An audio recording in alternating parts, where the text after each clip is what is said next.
Yung asawa mo nasa Dubai, nasa Japan, nasa Hong Kong, Ginagawa mo. nasa Qatar, yung nasa Pilipinas, ha? What? Yung kabit mo, Paano masabi? at higit sa lahat, yung sa kapitbahay mo. Yan, tingnan mo ha.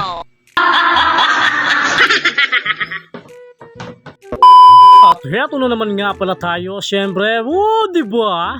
Wapin. At yun na naman nga, magluluto nga pala ako ng paksiw na bangus. Yan. Paborito na naman to. Diba? Wapin.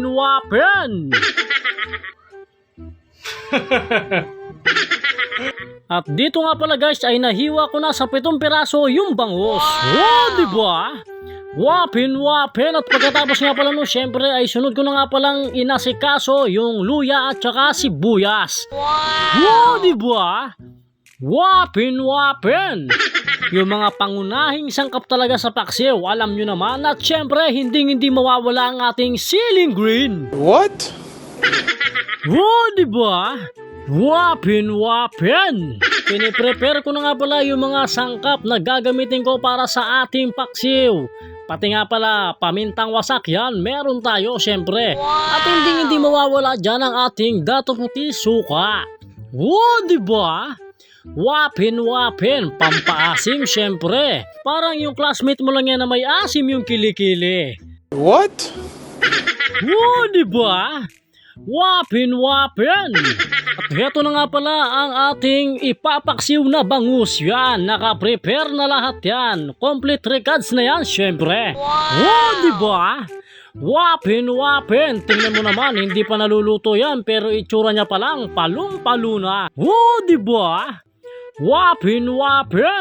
Tsaka mo pasamahan ng isang tagay ng Nesty para sa tagumpay. What? Diba? Wapin. At heto na nga pala yung aking nilulutong paksiw. Yan, tingnan mo naman. Kumukulo na at maya pa nga syempre ilalagay na natin ang ating ceiling green. What? Diba? Wapin. Tingnan mo naman. Itsura pa lang talagang gaganaan ka na. Tsaka mo titikman syempre. Yan, kahit na hindi pa final yan, mas maganda na yung sigurado. Diba? Wapin. At syempre guys, eto na siya. Yan, luto na. Wapin. Talaga nga naman palong-palo na naman to. Sureball na sureball yan. Tsaka mo ulit titikman. Talaga nga namang maasim talaga. Parang yung kilikili talaga ng classmate mo, may asim. Ang angas mo. Siyempre, heto na nga pala tayo. Yan, mukbangan na. Talagang ini-enjoy ko bawat subo ko. At ang pinuntirya ko nga pala talaga dyan ay yung taba ng bangus dahil yan ang paborito ko. Diba? Wapin. At siyempre guys, hanggang dito na lang. Wapin.